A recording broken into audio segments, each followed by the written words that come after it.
స్వామి నాకు జాబే రావట్లేదు, ఏదైనా సొల్యూషన్ చెప్పండి స్వామి. టెన్షన్ పడక నాయనా, నీకు అవుట్ ఆఫ్ ఇండియాలో మంచి ఆపర్చునిటీ వస్తుంది నీకు ముందు. నిజంగానా? అయితే ఏ కంట్రీ వెళ్తే నాకు మంచి శాలరీ వస్తుంది?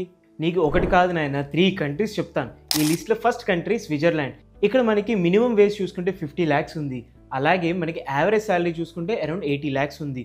బట్ ఇక్కడ కాస్ట్ ఆఫ్ లివింగ్ ఇండెక్స్ చూసుకుంటే మనకి 112 ఉంది, చాలా ఎక్కువ. అండ్ ఇన్కమ్ గ్యాప్ కూడా చాలా ఎక్కువ ఉంది. బట్ ఓవరాల్ పొటెన్షియల్ చూసుకుంటే స్విట్జర్లాండ్ మంచి ఇన్కమ్ పొటెన్షియల్ ఉన్న కంట్రీ.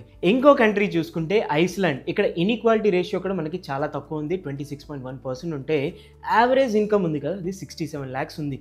అండ్ మనకి ఇక్కడ కాస్ట్ ఆఫ్ లివింగ్ ఇండెక్స్ కూడా 85.7 ఉంది, చాలా తక్కువ. అండ్ నెక్స్ట్ కంట్రీ చూసుకుంటే లక్సెంబర్గ్.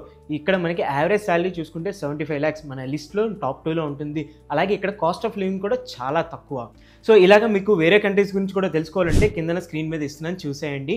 సో మీ ఒపీనియన్ ఏంటి? మీరు ఎలాంటి కంట్రీని చూస్ చేసుకుంటారో కింద కామెంట్స్లో చెప్పేయండి.